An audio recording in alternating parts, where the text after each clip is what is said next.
if, today, we are actually in the grips of World War III. We will look at recent events and compare them to the events that triggered World War I and World War II. We must remember that at the start of these two huge global conflicts, they were not named World Wars. They became World Wars slowly as different crises rolled out and spread from country to country. Countries became allied and others enemies, fighting in ever more vicious battles with more and more advanced weaponry. The death toll from both wars reaching 100 million people. Are we seeing events that could lead to a war with a death toll that would surpass the number of dead from these world wars? Let's take a look. This week has seen terror attacks in London, North Korean missiles flying over Japan, and the never-ending conflict in the Middle East, along with ethnic cleansing in Africa, and the continuing decline in politics around the world. Protests are a daily occurrence in countries both rich and poor. Religious persecution is taking place in many countries, and all religions, both minor and major. Terrorist strikes are quickly becoming the daily norm in too many places. It seems the world is smouldering and could burst into raging flames at any moment. Is this the perfect confluence of events that will cause World War III? Or has it already begun? We first have to remind ourselves that wars are never the same. From the days of us bashing each other's brains in with rocks, to the silver-clad knights of old, to today, killing with drones and supersonic fighter jets, striking targets from miles away. War evolves and changes. World War III would be no different. This war could have already begun and may well be based on technological ability, cyber attacks, drone strikes, and other high-tech methods, all of which have been used and continue to be used daily. Is World War III a stealth war? Global hostilities are expanding, financial and economic strikes being used on enemy countries.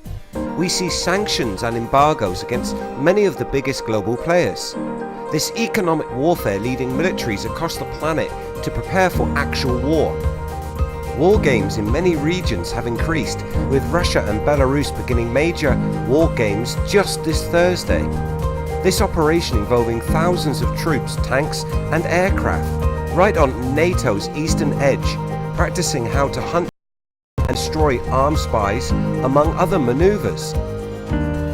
This is a historical time we are all witnessing.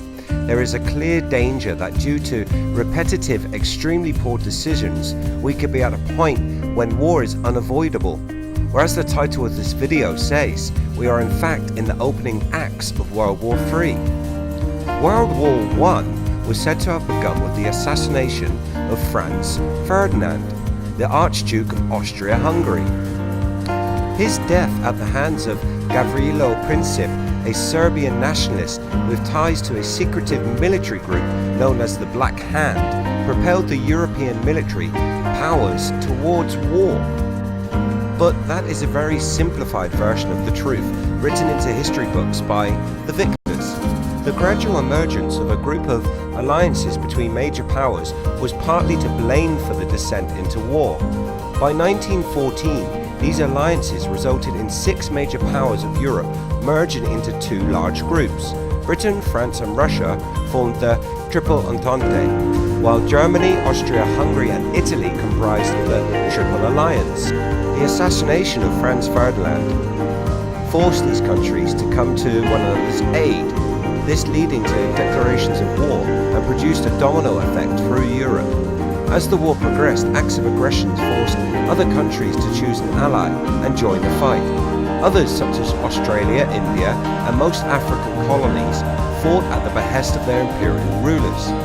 When the war was over, Europe and much of the world lay in ruins, 18 million dead, the victims of the first mechanized war. World War II started from the problems that were left from World War I. Some would even argue that we should really consider them one and the same, with the time between the wars being viewed as a respite but not an end. In 1918, the Treaty of Versailles held Germany and Austria-Hungary responsible for World War I and imposed on them crippling financial sanctions, territorial dismemberment and isolation, and Germany was forced to demilitarize. This time of hardship for the German people led to the rise of Hitler. Hitler, far from having a lifelong military aspiration, had been a painter. He joined the Bavarian army at the age of 25 after the outbreak of World War I. He served primarily as a runner carrying messages between the trenches. He was decorated twice for bravery and was injured on 2 separate occasions. Once he was hit in the thigh by an exploding shell, and he was temporarily blinded by mustard gas nearing the end of the war. Germany's eventual surrender left Hitler uprooted and in need of a new focus. He became an intelligence agent in Germany's diminished military and was sent to infiltrate the German Workers' Party. It is there he found himself inspired by Anton Drexel's anti-communist, anti-Jewish doctrine and ended up developing his own strain of anti-Semitism. This led him to announce in 1919 that the ultimate goal must be to remove all Jews. Gradually he began to rise through the party ranks, eventually renaming the party the Nationalist Socialist German Workers' Party, which adopted the swastika as its emblem. Hitler went on to win broad public support, attracted large donations from many. For the next decade he rose through the ranks to then become Germany's Chancellor, and when President Paul von Hindenburg died, Hitler appointed himself Führer. He quickly denounced the Treaty of Versailles, mounting furious attacks on the unfair terms of the settlement. The treaty incensed Germans, but it had not managed to contain Germany's potential, and by the mid-1930s, the country was surrounded by weak, divided states. Hitler and Germany took the opportunity to make a second bid for European domination. As war engulfed Europe, Japan took this time as an opportune moment to continue with their expansionist policy. Nationalism was strong, and it led to the Second Sino-Japanese War. Japan won some vital initial victories in China, but they failed to conquer the large country. Japan committed atrocities in Nanking, in what is now called the Nanking Massacre. The USA opposed Japan's expansionist actions and the brutal acts of the Nanking Massacre. Japan was not able to get the oil that was crucial for her economic growth. Japan went into a tripartite alliance with Germany and Italy. This further strained the relationships with the USA. Japan decided that the only way to counter the crippling economic sanctions was to go on the offensive. These Japanese armed forces developed plans to attack the USA. They then attacked Pearl Harbor. We see patterns forming in the historical record of key actions that led to the point when the only choice these nations felt they had was war. We see parallels today. Both wars' origins had strong links to economic hardships, sanctions, and trade disagreements. The USA currently holds sanctions against 6 countries and against peoples from 16 other countries. The complicated economic ties with China and the increasing national debt, much of that debt Chinese owned, have seen economic warfare openly on display for the last few years. The last superpower desperately trying to hold on to its position as the newer economic powers rise. This then has led us into another cause of the 2 previous world wars: expansionism. We see countries expanding into new areas almost daily now. Regime change is happening with an alarming regularity. This destabilizing many parts of the globe and forcing countries with opposing ideas and ideals to share borders. This creating yet more conflict. All nations are guilty of this as they carve up the planet with what seems like little to no concern about the implications this will have. This leads us to our final sign that we could be living in the beginning of World War III: displacement. We are seeing large amounts of migration across the globe. We did take a look at that with our video, If We Need Borders. As we all see each and every day, many people are choosing to leave their home country, maybe to chase economic opportunity or to flee an ongoing conflict. This has led to more tension as these displaced people look for a new home.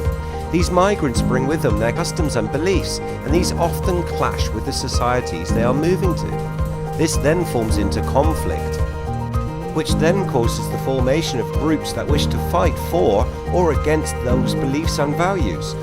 This leads to civil violence, terrorism, and as we all know, that is very much something we are dealing with today. So it would seem that the world is in fact at the same point, or at least similar to as it was before the two world wars. So why do we not see "Your country needs you" posters everywhere, encouraging people to join the fight? Maybe because our country, well, governments, don't actually need us.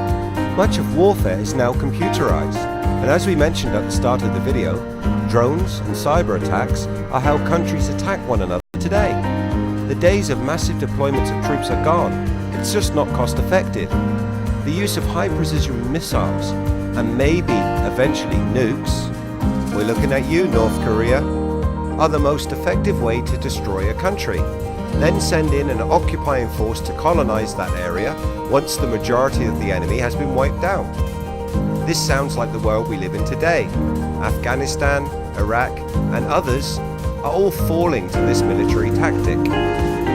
So, is this World War III? Is World War III the war we sit and watch online? What do you think?